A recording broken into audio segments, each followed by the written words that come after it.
Yeah. Let's send the link out. We've got more builds than we know what to do with. I know, it's been crazy. Oh, I can't press the start button's not working on my Surface. Have you seen that?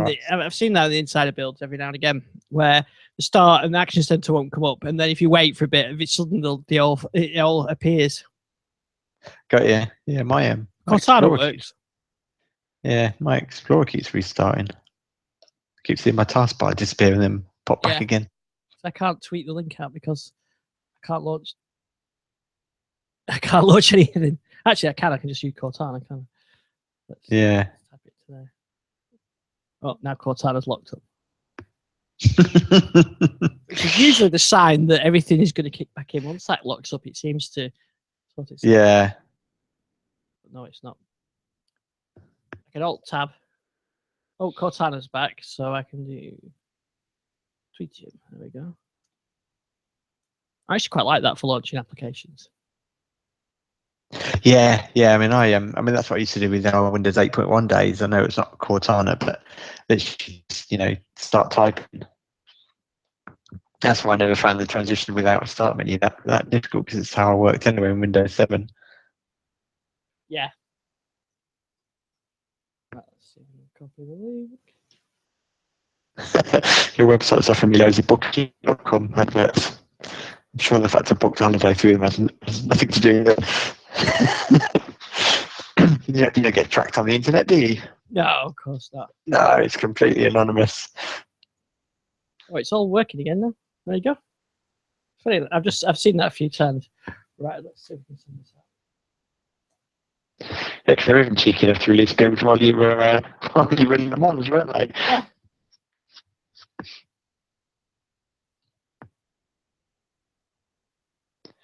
Hope you were using your tap to pay everywhere. Yes, I even used it in France. Tried to use it in France and it wouldn't work. No, yes, it did actually. No, it worked in France. It doesn't work at WH Smith's tap to pay, but everywhere else it worked. Right. Well, we'll talk about that as well. So, Jason, good evening. Get into the chat room. Good evening, Ian. How are you? Okay. Just about caught up on my sleep for having been at Le Mans for a 24-hour race plus 24-hour travelling there and back. So. Yeah. I know Josh Foller's very envious of you being there, and I'm quite envious as well. So I didn't actually see who won. Who was? Oh, it'll make you cry, especially if you've been up for 24 hours. It was a very, very close battle between Porsche and Toyota. And last year, Toyota were nowhere, and it was all Porsche and Audi. This year, it was Porsche and Toyota. It was kind of the surprise package, and it started off in the wet, and then they were very competitive. And we were watching it for like almost all the time, and they were on the same lap, and sometimes they'd overtake each other. They were 10 seconds apart until the last 20 minutes. Wow. So actually like 23 hours into it, 23 and a half hours into it. And then the Porsche guys, I think just, they surrendered. They did a sort of an extra pit stop just to get them through to the end of the race. And Toyota were going to win it for the first time in their history with a Japanese driver as well. So, the history books were being written at that point. And then Le Mans, a 6 mile track, something like that. So it's quite a long track, and halfway round. And the way that Le Mans works, it's a 24-hour race. So you race to the 24-hour, so once the 24 hours is gone, the checker flag goes, and then the winner crosses the line, and that's the end of the race. And on the last, maybe penultimate lap, he was probably going to have to do one more lap. The Toyota lead driver, the car just broke down within sight of the line. He made it to the line, but then the second place car had got past him. And then he never finished his final lap either, so it wasn't even classified. No. And it was hard. Yes, I bet it was. I actually heard a rumor that their engine management system popped up. Do you want to upgrade to Windows 10? And that's what the problem was. It was just installing updates. That's the thing with Le Mans, isn't it? 23 and a half hours of nail-biting close racing, and then to lose it like that. And even the Porsche guys and everybody, they didn't know what to say, and they were very. It's quite a close community. It's not like quite as cut and it's a nicer community than the Formula One paddock. I think I get the impression. So even the Porsche guys acknowledge the Toyota guys and everything. But yeah, you know what they say, to finish first you must finish. That's endurance racing. But they all handled it very classily, including the winners and everything. And there's multiple categories. It was a fantastic experience. If anybody's thinking of going, it's an amazing experience, and the build-up and everything, the pomp that goes with it. It's like a combination of the World Cup final, the FA Cup final, and you know, it's all that built into it because it's a yearly event. You know, the preamble is 2 hours long. You know, at the beginning, as they get the cars up and they play the national anthem, each driver, and you know, it's a real sort of festival of it, really. And of course, then once you've watched the race, that they start, then you kind of wander around, and I took pictures on the Lumia and on the Nexus, and of course I used my FM radio on the 950. Oh yes, well the app still exists. Yeah, exactly. Yeah, actually, I took my 1020 with me as a backup phone, and I realised I was sort of sat there. I thought, I'll get it, make sure it's tuned in and everything when the battery runs out on the 950. But I didn't have the app installed because I'd liked it, obviously, and it doesn't have any data on it. So I mean, I could have, you know, shared my data connection and use roaming data to download the app, but you know, it caught me out of that. Anyway, I had the 950 in airplane mode, so that I could, you know, it would work fine with the radio, and it was on something like 80% battery after 24 hours. Very efficient battery. That's good. Yeah, not the Nexus 6P battery is not as good, but I left the data on that one, so but only used it sparingly. But the battery on that 950 is excellent. It lasts forever if you turn everything off. I mean, it was literally, I'm not joking, it was 80 something like 85%, something like that. After that was using, I had the FM radio on continuously for an hour before the race, and then 24 hours of racing. So that side worked. And I tell you what, I did notice as well that in France, the Lumias are more popular than they are over here. Now, obviously, there's a lot of nationalities there. I mean, it's a very multi-cultural race. There's a lot of Italians and everything else, but obviously mainly Europeans. And I did see a lot of Lumias, even a lot of the Nokia branded Lumias, I must say. But you know, I don't think I saw any. Maybe I saw some 640s, maybe a 650. I didn't see any 950 XLs, but so anyway, plenty of Lumias. Yes, yeah. I mean, you know, we've always said, haven't we, that Windows Phone was just so popular in Europe compared to the US, and it's just a shame that they couldn't keep that momentum going. Yeah. And I always say that, you know, Windows Phone's biggest problem was always the apps, but you know, despite that, we're still to quite, you know, almost double-digit percentage in many European countries. So imagine what it could do if the apps did exist. Yeah, exactly. And one of the stories we'll talk about later is that they're introducing new features for US, and when perhaps they would be probably more picked up more in Europe. Which yes, yeah. Well, we'll talk about there's new builds and everything else. But what I'm particularly mean is since we recorded that, I think we've had two phone builds and two PC builds. That's right, isn't it? Yes, yeah. We got one at the start of the Bug Bash. Yeah, there was one on Friday as I was traveling because I did the blog post from the coach. Yes, yeah. I think a couple of the builds got pushed out. I think 14366 got pushed out to the slow ring. There's a build 14367. I think it is pushed out to the mobile slow ring. For, you know, those people not brave enough to go on the fast ring. Yeah. Well, I can tell you exactly. Yeah, it's been busy. We had 14366. That was the end of last week. That was middle of last week. And then when the show went live on the 16th, that was on the 15th. I think we may have talked about that one. We had 14367 on Friday. It was like 3 a.m. or something like that. That was after the Bug Bash had started, wasn't it? I think. And we had that for PC and mobile. And then yesterday we got 14371 for mobile. Yes. And we've just got that for now for PC, 14371, which is I'm just not clicking the install or not clicking the download button because I don't know install it while we're on there. But yeah, that's Yeah, ready to go. I've got that on yeah. the phone, but not on my Surface. So yeah, Yeah, a lot I of updated my builds. phone. Go ahead.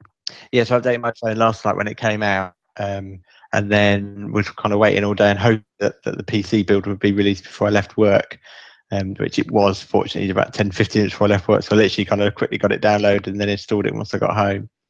So yeah, I'm all up to date. Yeah, so I'm not installed it yet, but we'll talk about the new features then. So 14367. There wasn't a huge amount of changes, was there, on that one? I think the main change, which was actually an app change, which was the new Groove features.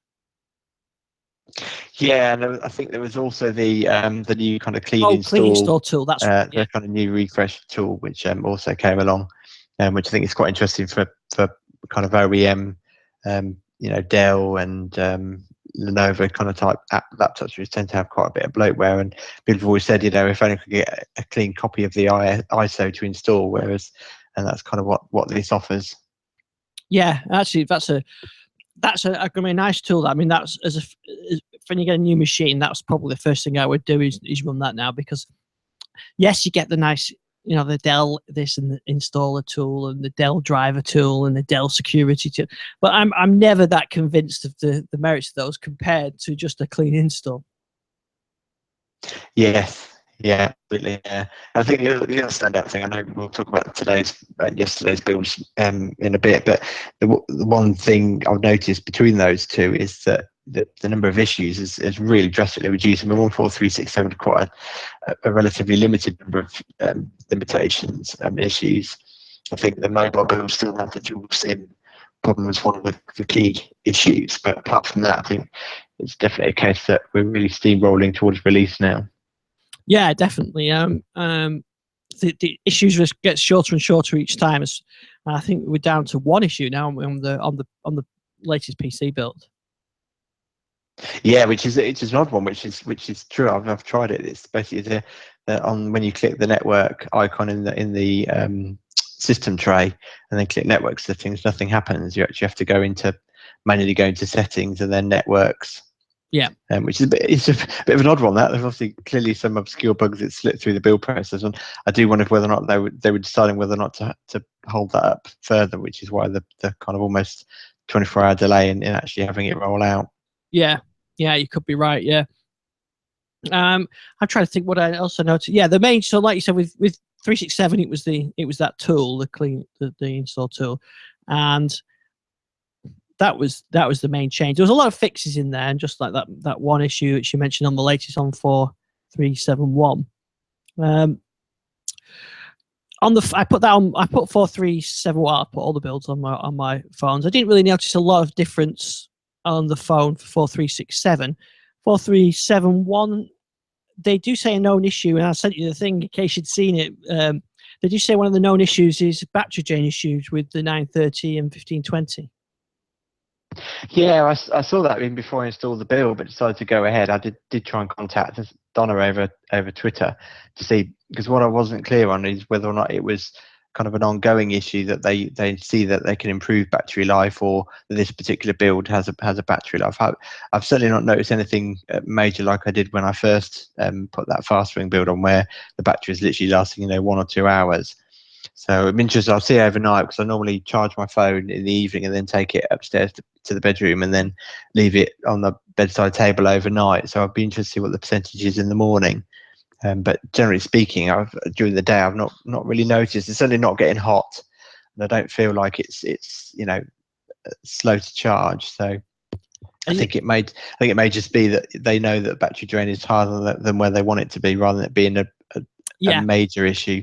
Yeah, I think so. Yeah, I think, and that was what I was kind of, when I saw the release notes, I thought I can picture you, your phone overheating like you did last time, and that's probably one of the few killer issues, isn't it? That really can mean you're having to reset and go back onto threshold 2 or the slow ring because of that battery drain. But yeah, if you can live with it, then it might be okay. It might be only a matter. Well, at this rate, it'll probably be a week at most before we get a new build.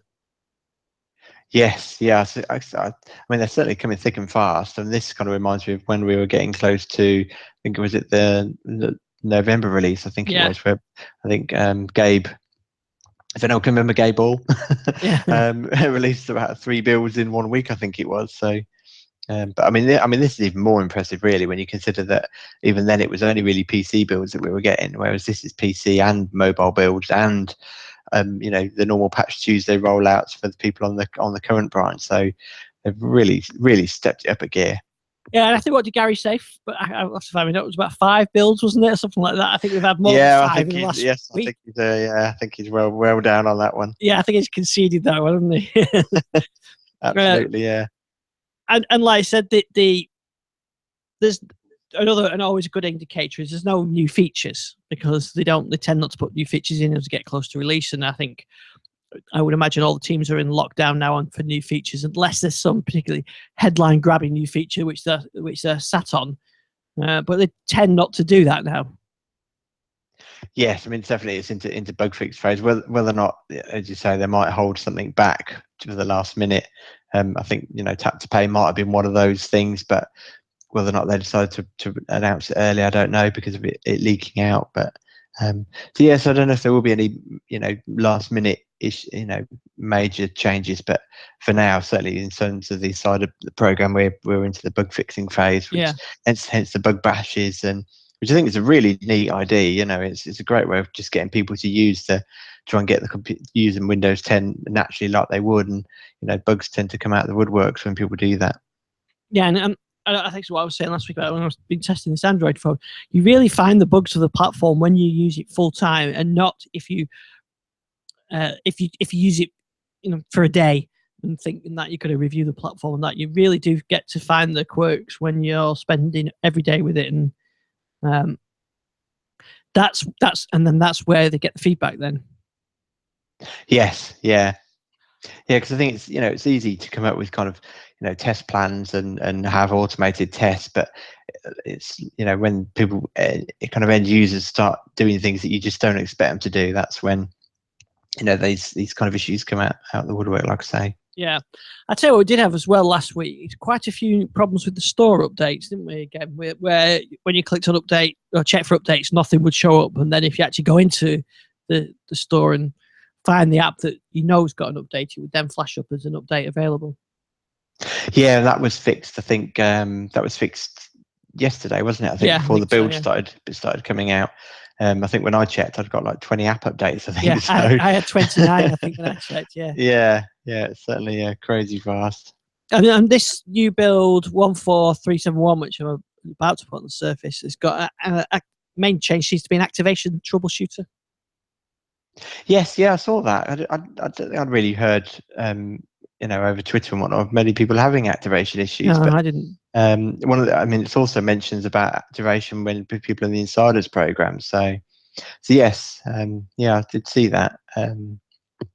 I think it's good, isn't it? Because we had the problems when Windows 10 first launched, and people were installing the upgrade and then doing a hard reset, only to be then faced with the issue of not being able to activate. So, and I think something got lost somewhere with support telling people where if you've got a legal copy, then you need to buy a new one.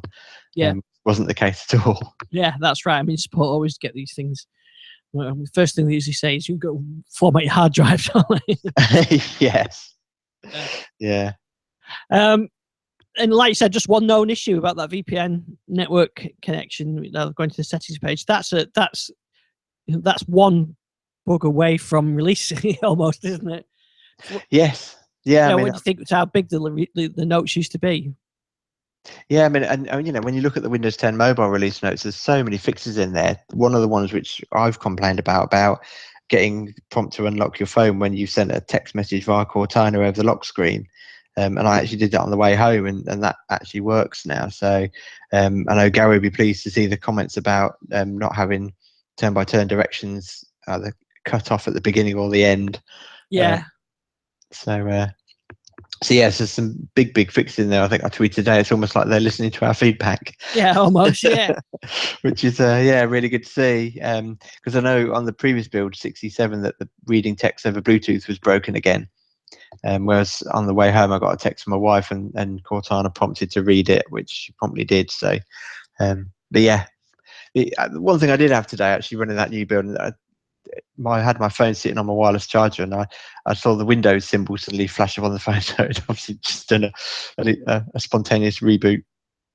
Yeah, I've not seen that many of those. I must admit, things definitely seem to be doing quite well on that score. Really, so I'm not using the 950 as my main phone, where I've got a data sim in it, and I do use the phone all the time. And in fact, like I said, when I was using it at the weekend, I don't think it ever rebooted.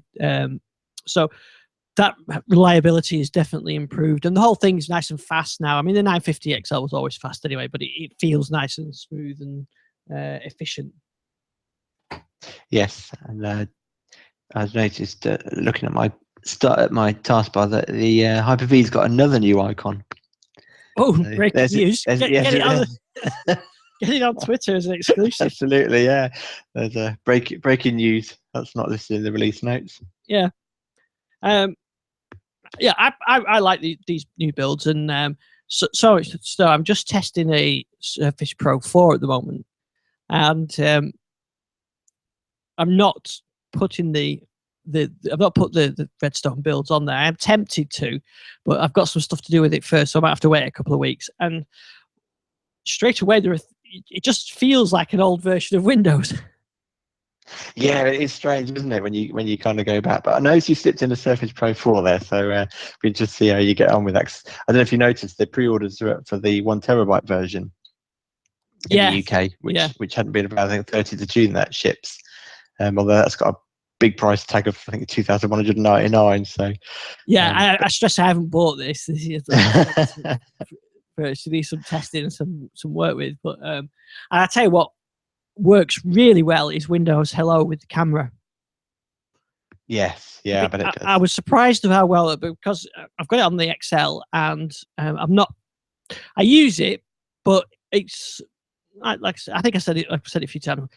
Maybe 30 to 50% of the time I use it, and the rest of the time I just end up doing the pin because it's quicker. Mm-hmm. The fingerprint reader on the Nexus 6P I use 90% of the time, 95% of the time, because it's how you hold the phone. So it makes more sense on that. And I was skeptical about how it would work on the Surface Pro 4. I thought it'd be more like on the phone, but it's really fast and really accurate. And I did with the 950. Well, you had this because you set one up as well. You've got to hold it like quite high up in front of your face, haven't you? You can't have it look. You can't be looking down at it too much. I just couldn't get that to work, which is a bit of an unnatural position. You don't tend to have your phone at eye line when you're just checking something. So with the Surface, I thought, well, I'm not sure how that's going to work because you're always looking down at it. But I suppose it's with the way that the Surface is on an angle, it just works flawlessly. But today I was having it, and I had it to my left, so I've got my laptop in front of me and the Surface to the left, and I think I rebooted it for something, and I just turned around and it unlocked it, and without me having to consciously present my face to the Surface, even though all I did was turn to look if it finished rebooting, and it saw my face and logged in, and that was with glasses on, even though I originally set it with glasses off.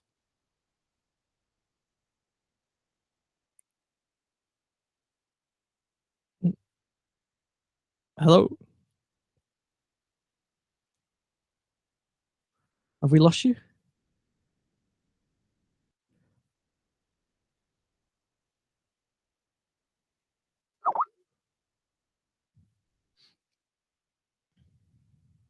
We've lost Jason.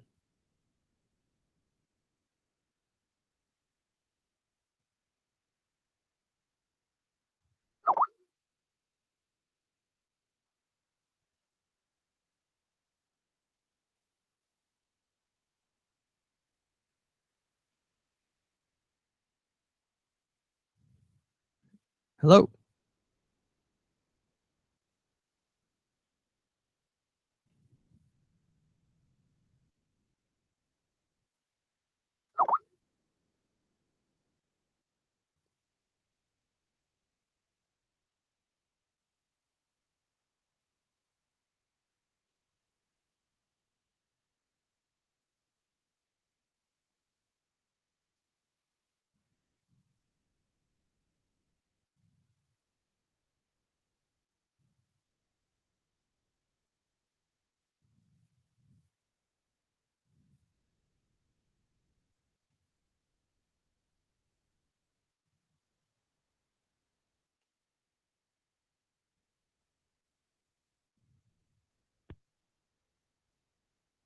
Hello.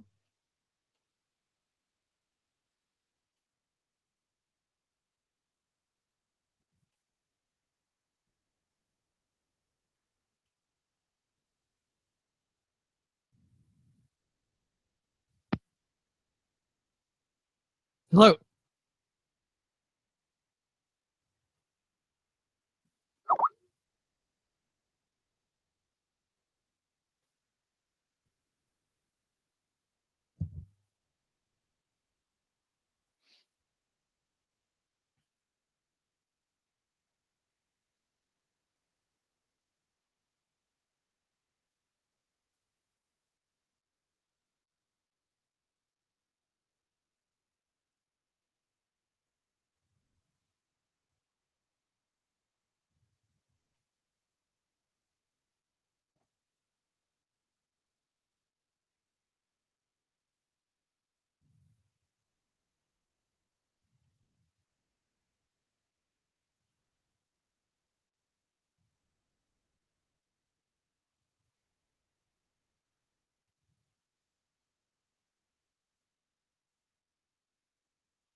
Hello.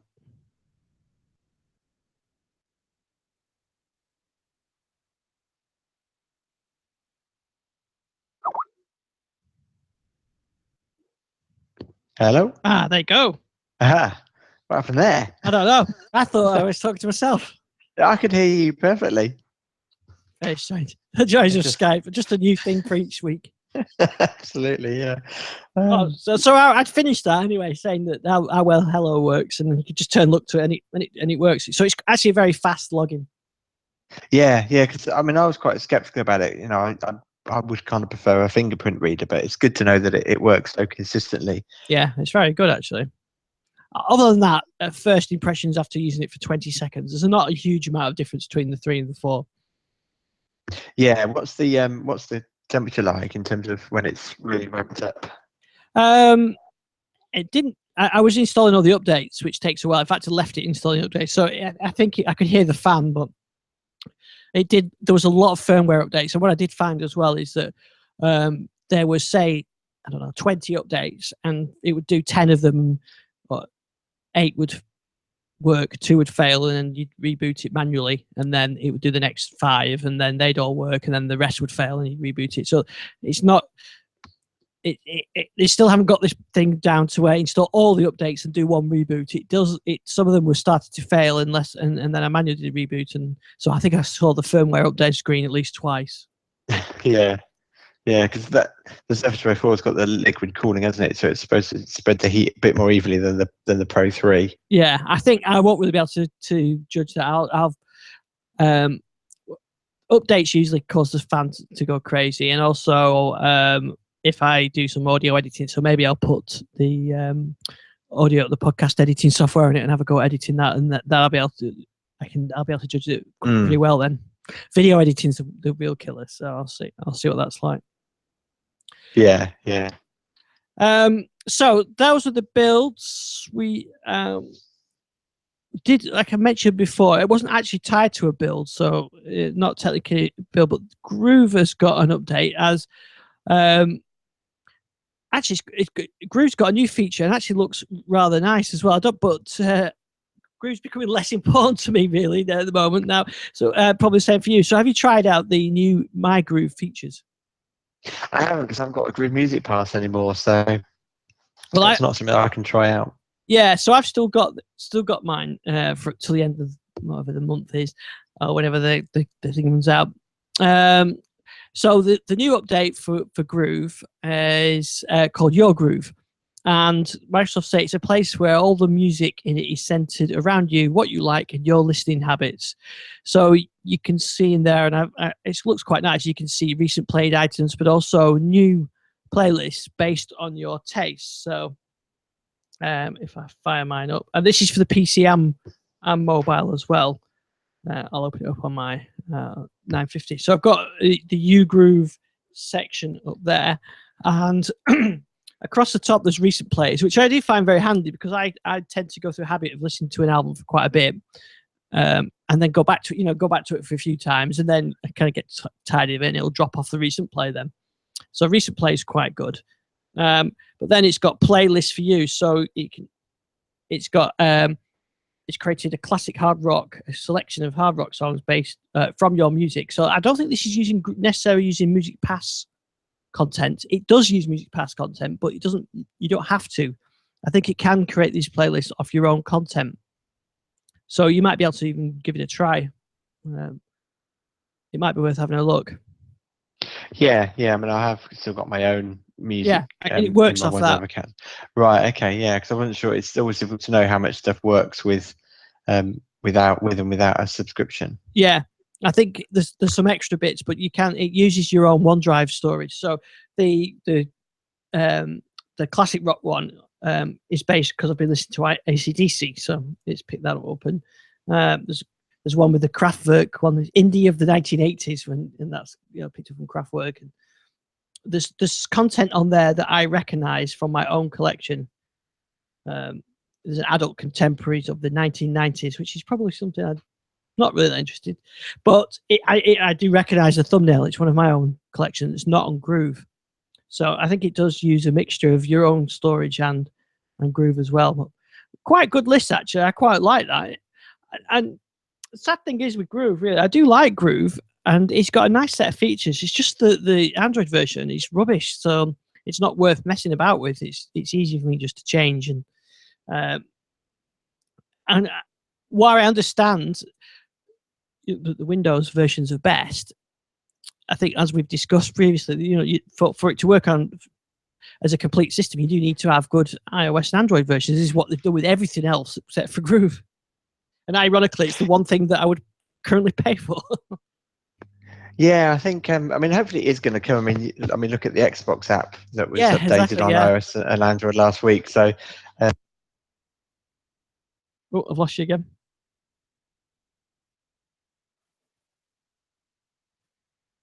You've cut out. Maybe it's sound like you've got on mute.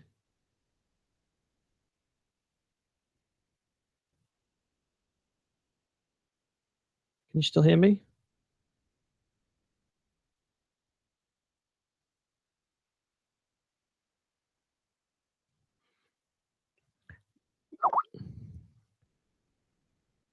Yeah, click and then you were gone.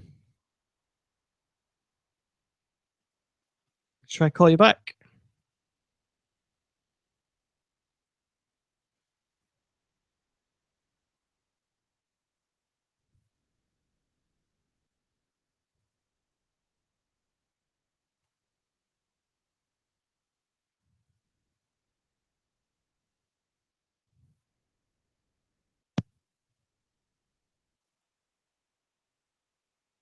It's still the same thing again, I think.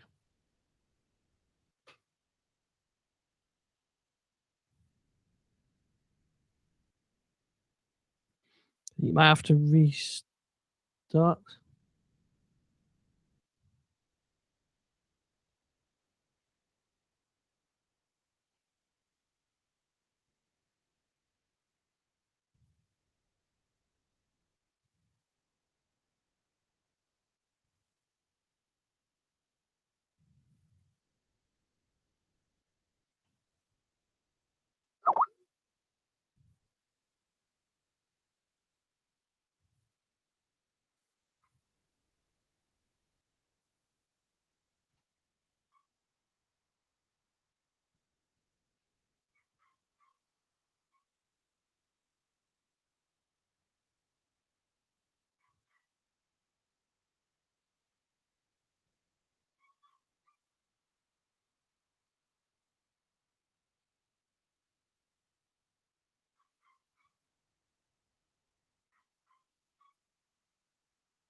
Hello. Are you back?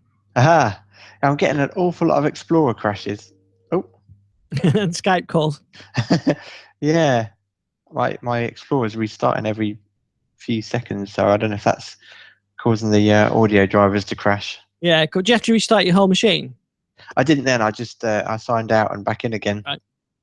Oh, we'll know what it is. Hopefully we'll get to finish and then you can restart. Yeah, I'm just looking in my reliability one. I've got about 20 Windows Explorer that stopped working. Yeah, it probably wants a reboot. Yeah, I tried that last time. Right, yeah. It wants a new version of Windows then. Yeah, I think it has. Yeah. Go on then. Carry on. 4.3.71 on. Right. So yeah. So these group features are great. It's just hopefully they'll come to Android, but I don't know whether they'll be too late for me. But like you said, the Xbox app has got a nice overhaul, which is now as good. Yes. Yeah. I mean, it actually automatically replaced the Smart Glass app on our iPad. So it's clearly the same kind of underlying app that's just been updated and renamed. But I mean, it's apart from I think the game streaming, it's pretty much the same as what's on Windows 10. Yeah, and if they did that with the Groove app, then I would stay with Groove. But Google Music is actually very advanced. It's probably got a lot more features than the Windows version of Groove, but compared to the Android, there's no comparison. So we shall see. Now, one thing I've been doing with my phone is using Tap to Pay, which I've been quite impressed with, and using it everywhere I can, and even abroad. And basically, wherever you see the contactless payment icon on the machine, then you know the Tap to Pay works. And of course, that's not something we have in Windows land yet. Yes, despite it being announced about 4 years ago. Yeah. This is something you've mentioned this about being announced many times, but what we do have a version of it now. And yes, and an official announcement, so we know it's coming. Yeah, but as usual with Microsoft, it's US only. Yeah, it's US only. It's only for the people on the fast ring currently. So on the Redstone 1 releases, and yeah, so it's US only. I think I can't remember this why, but I saw an excellent tweet saying so it's for Windows 10 Redstone, fast ring only, and US only, and only certain banks. So if you take a really small audience and then cut it up even smaller, and to make it even smaller, it's the 650, 950, 950 XL as well. Only those. Yes, it's only so. I guess they must have some kind of chip in them or something. Which it's down to about one person, I think. At this stage. Yeah, I think so. I think Daniel Rubino is the only one that can use it. Yeah.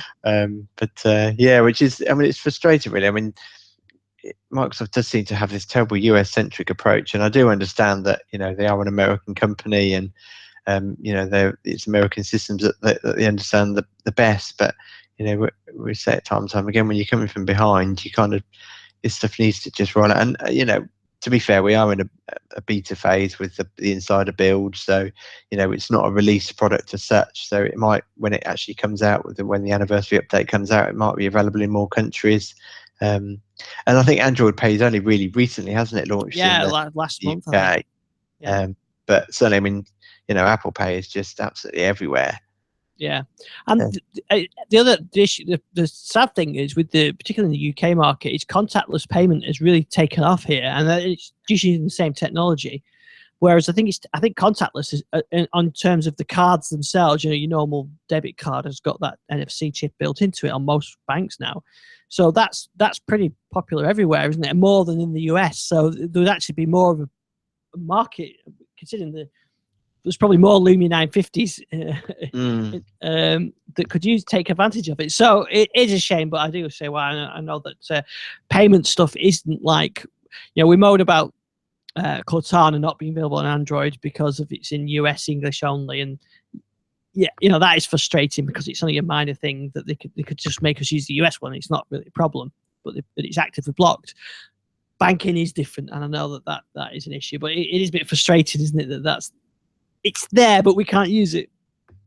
Yes. Yeah, I mean, with my Lumia 930, I couldn't use it anyway. But you would be one of the people that would use it if you made it available. Yes. Yeah, no, definitely. And it might be the one thing that would tempt me to upgrade to a 950. Because I think, that would be a feature that I'd really like. And, I use contactless all the time. And I know with Apple Pay, because they've got the extra validation, the biometric validation, that you can go above the £30 limit. Yeah, I believe you can on. I haven't tried this, but I believe you can on Android, because it just asks you to enter a PIN, your normal PIN. Yeah, and I think I saw today that Barclays have released their own tap to pay app for Android, Right. which kind of because if I understand it right, the Android system's still a bit proprietary, isn't it? It is different because Windows Phone is going to, or Windows 10 Mobile is going to use the same open system that Apple Pay does. But I think Android Pay is slightly different. I think so. Yeah, I know that it doesn't work exactly like the NFC tap to pay on your card, although it effectively uses the same technology and the same system. That's why it's compatible.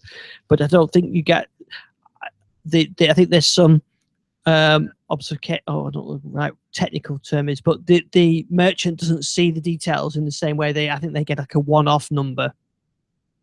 Where Android Pay gives them like a one-off approval number. So I think there's some separation between your account and what the Android Pay tells the contactless payment device.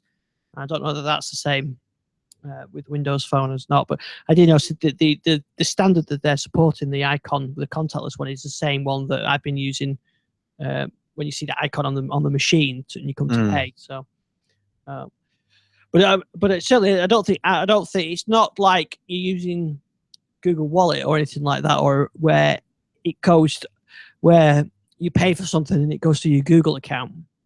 It's not the same. It's not doing that. It's still a direct payment from your account. It doesn't use your Google account or any intermediary account. It's a direct payment. Yeah. I stuff I've been really impressed with, but it's good to know that Microsoft bringing it out. But like I said, it's just a bit frustrating. I think, was it Windows Phone 7 it was announced for? Yeah, I mean that had a hardware requirement, didn't it? Actually, in the phone, and I think that was part of the limitation. I think it was announced it was going to work in France first. So, yeah. But yeah, I mean, it just never took off, did it? And that kind of leads me though to something that I think I saw Josh Pollard, and I think it was you, and we're talking over Twitter about really Windows 10 Mobile is now not for consumers.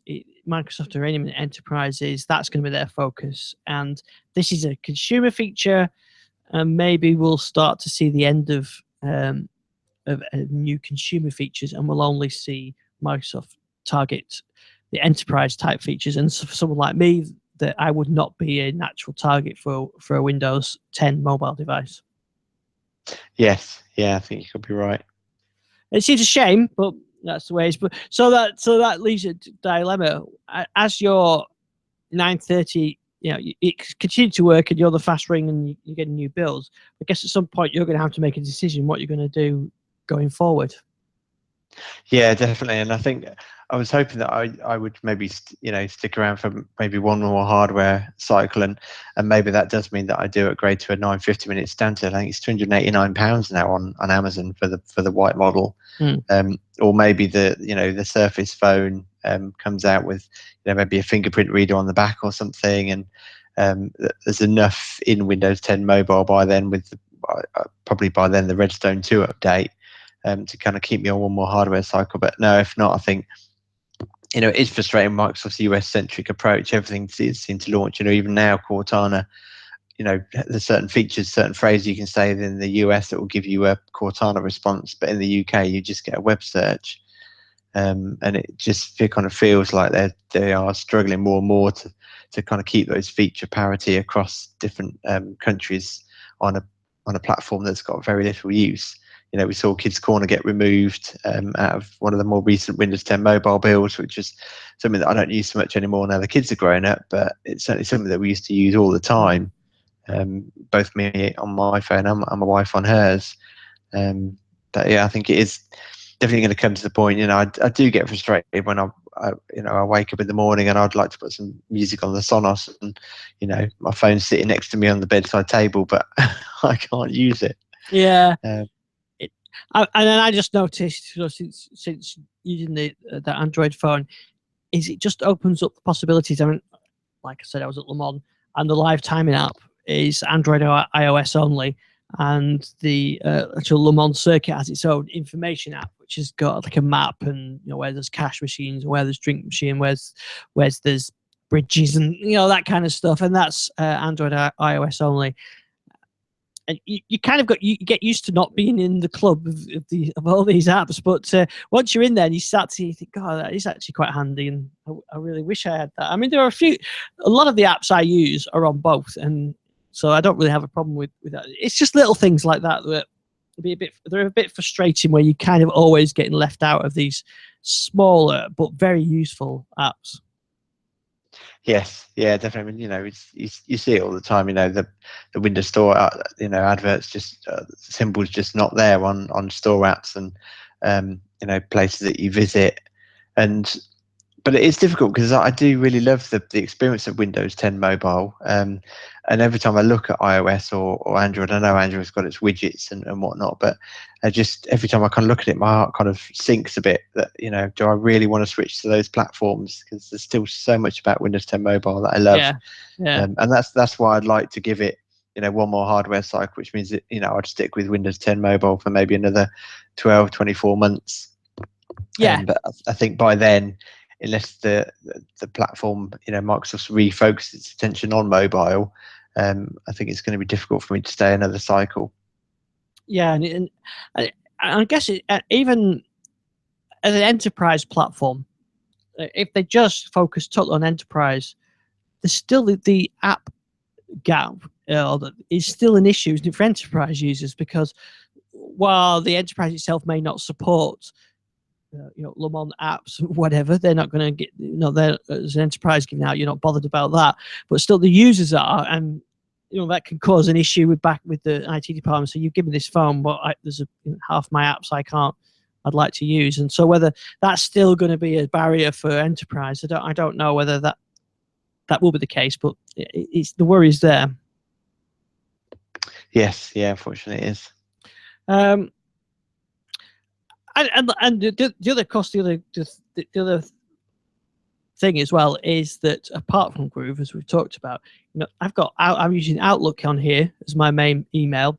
I use OneDrive for my main storage, and I use OneNote for my notes. So I'm using all the Microsoft services on here anyway.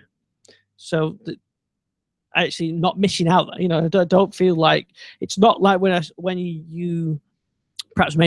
made the decision a few years ago when I went from I think I was on iOS, and I flicked around a few times, and I had to go with the sort of non-Microsoft solutions, like using Dropbox and Evernote and things like that, because I know that Microsoft didn't offer solutions for other platforms. Now they do. You can pick a Microsoft solution and get it wherever you need to do, which I think is great. So, this Nexus, I've got sort of, in some respects, I've got the best of both worlds. I've got the good Microsoft apps and the third-party apps that I want to use as well.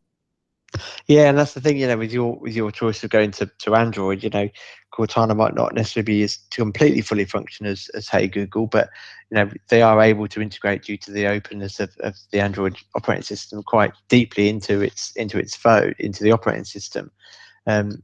And if I was to go down the Apple route, then that's something that I'd be giving up, because while there is a Cortana app on there, Apple's restrictions, although with iOS 10 I noticed that there's a lot more openness in terms of how apps are able to integrate into the operating system. So maybe that kind of grip is loosening somewhat, but essentially, Cortana would always be a second class citizen on iOS compared to Android. Yeah. And that's, again, as much as I kind of criticize Cortana for not working as well in this country as it does in the US, it's still, Cortana is still something that I use. Although when I was driving home today with the latest build on, and I asked Cortana how long it was to get home, she said it was I can't remember any hours, but basically 5,600 miles. So I'm not quite sure what location she got me logged as, but I was pretty certain I was only about 10 minutes away. Yeah, I mean, that's where I think there's a distinct possibility of at some point a Microsoft flavored Android phone coming out. I mean, there's already the Cyanogen mods and things like that. So I could really see a a mod for Android that is, it looks like it's got a nice launch. It's using one of Microsoft's own custom launches, because I think they've got about 3 now of alternative launches for Android, which I'm not using. I have tried them and I did quite like them, but I'd prefer the stock launcher. But there's plenty of launcher options. You've got the email options. You're not far off where you could almost get an Android phone that doesn't need any Google services on it apart from the store. So that would give you the best of both worlds. Of course, what probably would have saved the platform for me would be if they just left that Android compatibility layer in Windows. Yeah. So if I could just run the Le Mans app on my 950 XL, I'd never would have bothered with an Android phone. Yeah, I mean, certainly, Android in itself isn't something that I'm against. So if there was, a Microsoft branded Android operating system that's looked into a Microsoft store and just ran kind of Android apps without any kind of recompilation or architecting by developers, that store should, in theory, grow. Obviously, it's another store for people to publish to, but if there was an Microsoft Android alternative, then that's certainly something that I would consider. So I can edit this to say, if there was an Android Microsoft, I would consider Android. I think I can probably edit you to say. I know I did. I think I caught you out this week because I edited my signature when it's sent from iPhone. Yeah. But no, I haven't jumped ship yet. Just yet. You can. You're the last one on board, but you never know. The last one on board, and if it doesn't sync, he's looking pretty smart. Yes. So, we've got a bit of time left because I imagine we're getting to the end. But so let me wanted to put my theory on Xbox out there. Okay. So obviously we talked last week that we've got the Xbox One S coming, which is a slight evolution with the which I hadn't realised actually until Josh was talking about it, that it actually comes with the Ultra HD Blu-ray drive, which is definitely a significant reason to buy an Xbox One S. But really, as a platform in terms of gaming, the Xbox One S isn't any different to the current Xbox. But I know there's been a lot of talk about the Scorpio and the fact they announced it really early.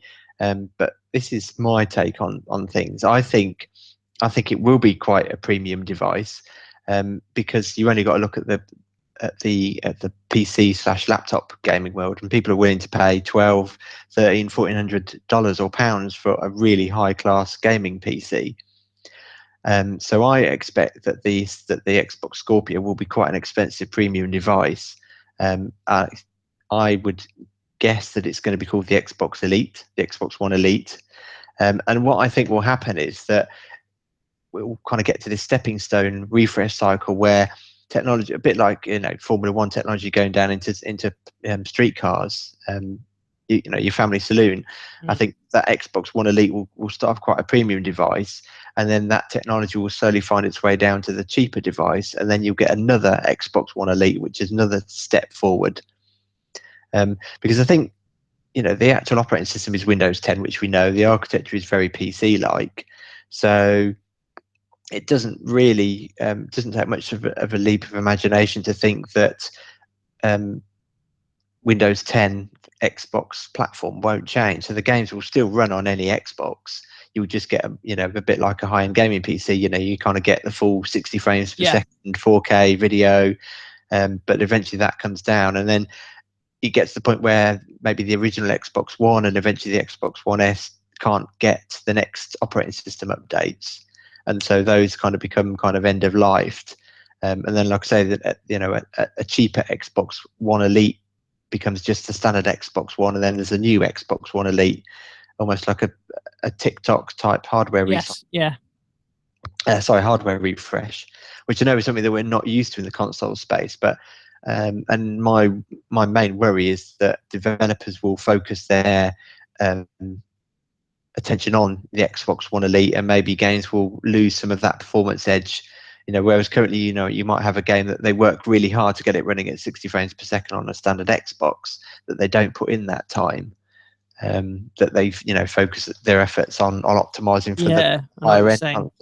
But that's my take on it. So, and as I say, you do get people that are willing to spend a lot of money on gaming PCs. I know PC gamers and console gamers, there is a bit of not necessarily much of a crossover, but I can't remember if I said on the show, I think I did a few weeks ago, where I was in a game and there was a guy trading in his Xbox One for an Xbox One Elite. which struck me as crazy because we've seen the stats. It's like maybe 2-3 seconds quicker at loading with the hybrid drive than the standard drive, and yet he was willing to lose some money trading in an Xbox One that probably purchased from new to upgrade to an Xbox One Elite. So I think there will be people out there that would trade their original Xbox One in for an Xbox One Elite. That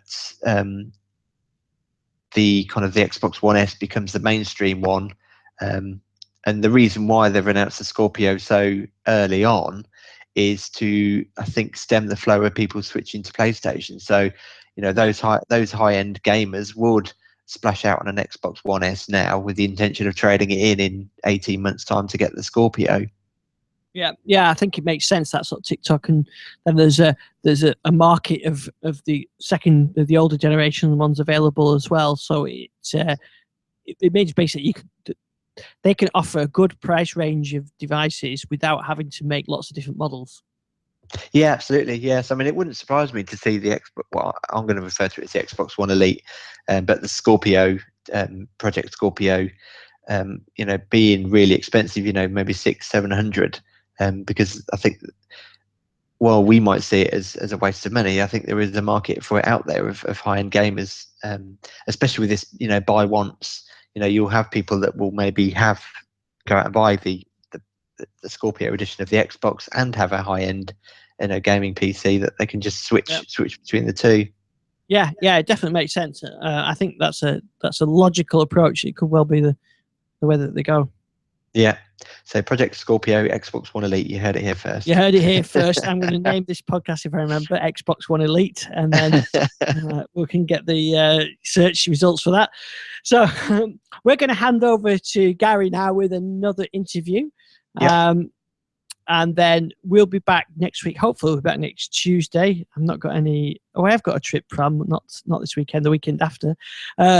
So yeah, we're back next Tuesday, 9:00 UK time. Where can we find you? You can find me on Twitter at DatabaseJason. Next week you'll have to give us an update on our build counts and our predicted build numbers. Yes, I will do. Yeah, I think Gary's going to be slightly low on that score. Right, so until then, we'll see you next week. Yeah, cheerio, bye-bye. Hopefully Skype will be better. Hopefully.